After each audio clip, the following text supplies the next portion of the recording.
اشہد ان لا الہ الا اللہ وحدہ لا شریک لہ واشہد ان محمدا عبدہ ورسولہ اللہم صلی علی سیدنا و مولانا محمد وعلی آل سیدنا و مولانا محمد وبارک وسلم انکا حمید مجید۔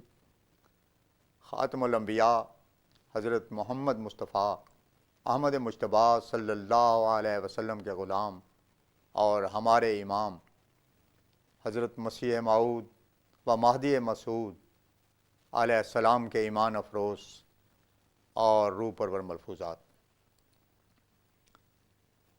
26 ستمبر 1898 کی صبح کو حضرت اقدس نے بعد نماز فجر فرمایا، اب میری حالت یہاں تک پہنچ گئی ہے کہ اگر کوئی خواب بھی آتا ہے تو میں اسے اپنی ذات یا نفس سے مخصوص نہیں سمجھتا، بلکہ اسلام اور اپنی جماعت ہی کے متعلق سمجھتا ہوں، اور میں قسم کھا کر کہہ سکتا ہوں کہ اپنے نفس کا ذرا بھی خیال نہیں ہوتا۔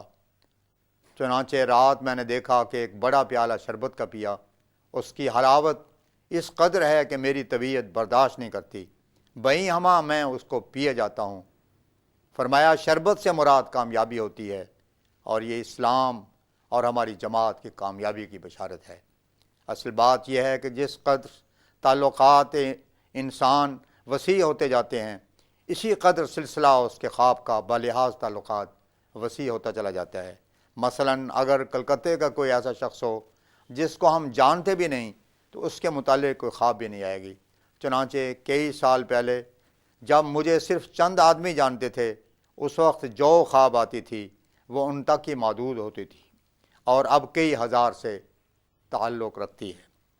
ادویات کے متعلق سلسلہ گفتگو کا چل پڑا، اور اس تقریب پر کہ مولوی عبد الکریم صاحب کو کوئی دوا حضرت اقدس مسیح موعود نے شب گزشتہ دی تھی، اس کے اثر کے متعلق حضرت نے دریافت فرمایا۔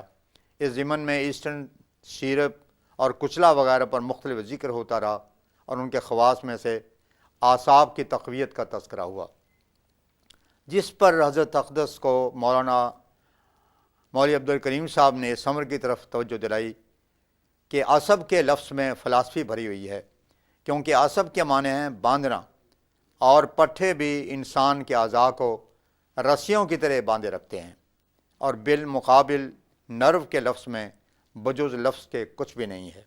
اس پر حضرت مسیح موعود علیہ الصلوۃ والسلام نے ارشاد فرمایا، یہ بھی رسول اللہ صلی اللہ علیہ وسلم کا معجزہ ہے کہ الفاظ کے اندر علمی باتیں بھری ہوئی ہیں، اور عربی زبان اسی لیے خاتم الالسنہ ہے، چونکہ قرآن جیسا عظیم الشان معجزہ رسول اللہ صلی اللہ علیہ وسلم کو دیا گیا، اس لیے اس کی عظمت علمی پہلو سے بہت بڑی ہے۔ پھر اسی کے ضمن میں من الرحمن کی اشاعت کے متعلق بھی تذکرہ ہوتا رہا۔ حضرت نے فرمایا کہ بعض اسباب اور سامان کے بہم پہنچانے پر جو اس کے لیے ضروری ہیں یہ کتاب شائع ہوگی۔ پھر اسی ذکر میں آپ نے فرمایا، میں نے بارہا ذکر کیا ہے کہ اللہ تعالیٰ نے 4 قسم کے نشان مجھے دیے ہیں، جن کو میں نے بڑے دعوے کے ساتھ متعدد مرتبہ لکھا اور شائع کیا ہے۔ اول عربی دانی کا نشان ہے، اور یہ اس وقت سے مجھے ملا ہے جب سے کہ محمد حسین بٹالوی صاحب نے یہ لکھا کہ یہ عاجز عربی کا ایک صیغہ بھی نہیں جانتا، حالانکہ ہم نے کبھی دعویٰ بھی نہیں کیا تھا کہ عربی کا صیغہ آتا ہے۔ جو لوگ عربی املا اور انشاء میں پڑھے ہیں وہ اس کی مشکلات کا اندازہ کر سکتے ہیں اور اس کی خوبیوں کا لحاظ رکھ سکتے ہیں۔ مولوی صاحب یعنی مولوی عبد الکریم صاحب شروع سے دیکھتے رہے ہیں کہ کس طرح پر اللہ تعالیٰ نے اعجازی طور پر مدد دی ہے۔ بڑی مشکل آ کر یہ پڑتی ہے جب ٹھیٹھ زبان کا لفظ مناسب موقع پر نہیں ملتا، اس وقت خدا تعالیٰ وہ الفاظ القاء کرتا ہے۔ نئی اور بناوٹی زبان بنا لینا آسان ہے، مگر ٹھیٹھ زبان مشکل ہے۔ پھر ہم نے ان تصانیف کو بیش قرار انعامات کے ساتھ شائع کیا ہے، اور کہا ہے کہ تم جس سے چاہو مدد لے لو، اور خواہ اہل زبان بھی بلا لو۔ مجھے خدا تعالیٰ نے اس بات کا یقین دلا دیا ہے کہ وہ ہرگز قادر نہیں ہو سکتے، کیونکہ یہ نشان قرآن کریم کے خوارق میں سے ذلی طور پر مجھے دیا گیا ہے۔ پنجم، دعاؤں کا قبول ہونا۔ میں نے عربی تصنیف کے دوران میں تجربہ کر کے دیکھ لیا ہے کہ کس قدر کثرت سے میری دعائیں قبول ہوئی ہیں۔ ایک ایک لفظ پر دعا کی ہے، اور میں رسول اللہ صلی اللہ علیہ وسلم کو تو مستثنا کرتا ہوں، کیونکہ ان کے تو فعل اور اقتداء سے تو یہ سب کچھ ملا ہے۔ اور میں کہہ سکتا ہوں کہ میری دعائیں اس قدر قبول ہوئی ہیں کہ کسی کے نہیں ہوئی ہوں گی۔ میں نہیں کہہ سکتا کہ 10,000 یا 2 لاکھ یہ کتنے ہی، اور بعض نشانات قبولیت کے تو ایسے ہیں کہ ایک عالم ان کو جانتا ہے۔ تیسرا نشان پیش گوئیوں کا ہے، یعنی اظہار علی الغیب۔ یوں تو نجومی اور رمال لوگ بھی اٹکل بازیوں سے بعض باتیں ایسی کہہ دیتے ہیں کہ ان کا کچھ نہ کچھ حصہ ٹھیک ہوتا ہے، اور ایسے ہی تاریخ ہم کو بتلاتی ہے کہ رسول اللہ صلی اللہ علیہ وسلم کے زمانے میں بھی کاہن لوگ تھے جو غیب کی خبریں بتلاتے تھے۔